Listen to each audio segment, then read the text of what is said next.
Hello friends, આપણે બનાવશું ચણાની દાળ ને ભાત। તો આપણે આ ચણાની દાળ લઈ લીધી છે, અહીંયા તેલ લીધું છે, મરચું મીઠું લીધું છે, મરચું લીધું છે, હળદર લીધી છે, અહીંયા આપણે આખું જીરું લીધું છે, અહીંયા આપણે હિંગ લીધી છે, અહીંયા ધાણા જીરું લીધું છે અને અહીંયા રાઈ લીધી છે અને અહીંયા આપણે કોથમીર સુધારી લીધી છે। આપણે અહીંયા ચોખા લીધા છે, આપણે અહીંયા 2 નંગ જેટલી ડુંગળી લીધી છે, આપણે એને સુધારી લીધી છે।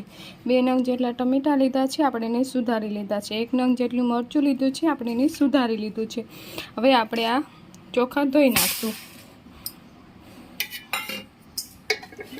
આપણે એમાં પાણી નાખવાનું છે થોડું અને આપણે એને આ રીતના ધોઈ નાખવાના છે।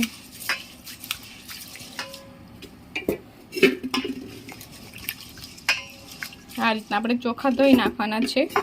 1 થી 2 પાણીમાં આપણે ચોખા ધોઈ નાખવાના છે। તો તમે જોઈ શકો છો, આપણે આ ચોખા ધોઈ નાખ્યા છે। આપણે એને બાફી લઈશું। આપણે એક તપેલું લીધું છે, આપણે એમાં ચોખા એડ કરી દેવાના છે। આપણે એમાં થોડુંક પાણી નાખશું। ચોખા બફાય એટલું આપણે પાણી નાખવાનું છે।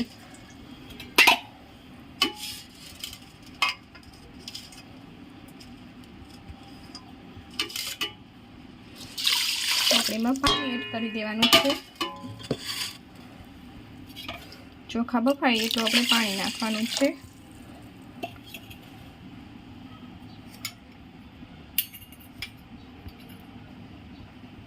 અડધી ચમચી 1 ચમચી ભરીને આપણે મીઠું નાખવાનું છે।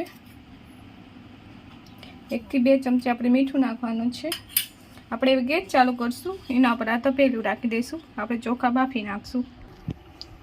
તો અહીંયા આપણે ગેસ ચાલુ કર્યો છે, આપણે એના પર તપેલું રાખી દીધું છે। આપણે હવે ઢાંકણું ઢાંકી દઈશું। આપણે એને બફાવા દઈશું થોડી વાર, ત્યાં સુધી આપણે દાળ બાફી લઈશું। એક આ કુકર લીધું છે, આપણે એમાં દાળ એડ કરી દઈશું। આપણે બધી દાળ એડ કરી દેવાની છે।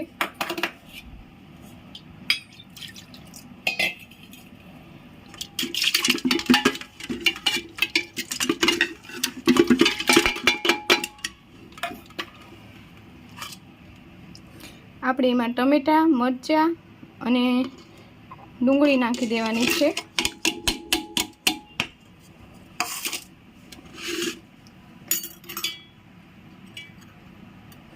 આપણે એમાં 1 ચમચી ભરીને મીઠું નાખશું।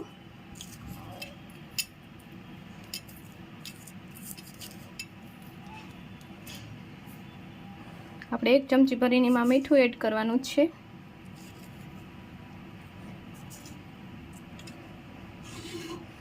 આપણે એમાં પાણી નાખી દઈશું।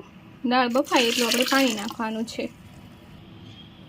આપણે દાળ બફાય એટલું આપણે પાણી એડ કરી દેવાનું છે।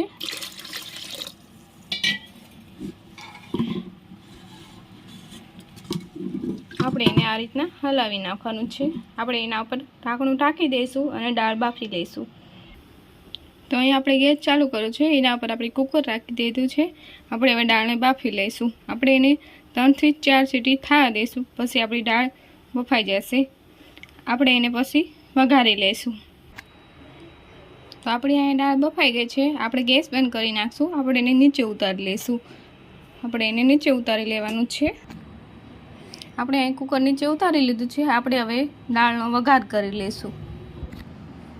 તો આપણે એક આ ખાંડણી લીધી છે, આપણે આ 4 થી 5 નંગ લસણની કળી લીધી છે, આપણે એને ખાંડી લઈશું।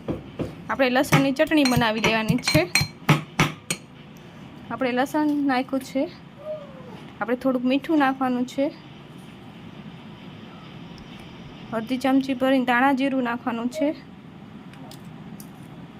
આપણે એને ખાંડી લેવાનું છે। આ રીતના આપણે ખાંડી લેવાનું છે।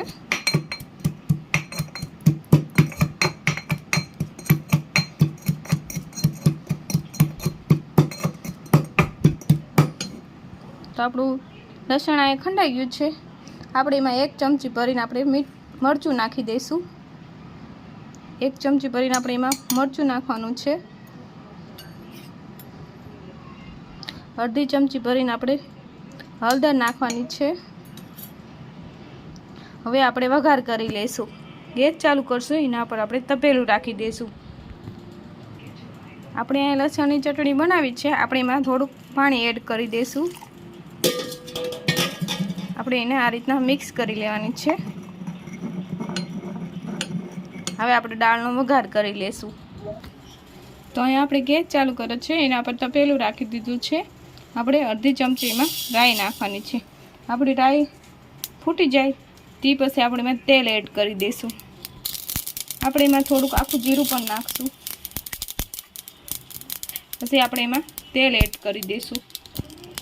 તો અહીંયા આપણી રાઈ ફૂટી ગઈ છે, આપણે એમાં થોડુંક તેલ એડ કરી દેવાનું છે. આપણે થોડુંક તેલ એડ કરી દેવાનું છે. તેલ ગરમ થઈ જાય તે પછી આપણે એમાં ચટણી નાખી દઈશું લસણની. આપણે એમાં થોડીક હિંગ એડ કરી દઈશું. આપણે આ લસણની ચટણી નાખી દઈશું છે. આપણે એને આ રીતના મિક્સ કરી લેવાનું છે.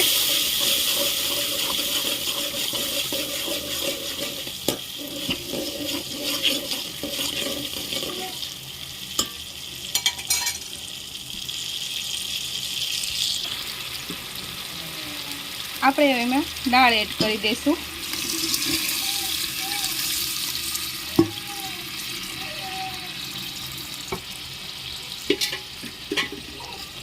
આપણે હવે બધું આ રીતના મિક્સ કરી લેવાનું છે.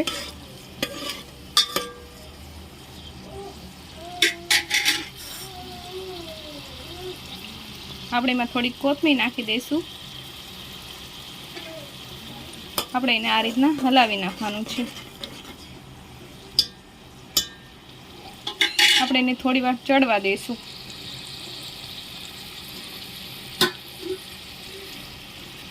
આપણે એના પર ઢાંકી દઈશું. આપણે એને થોડી વાર ચડવા દેવાનું છે.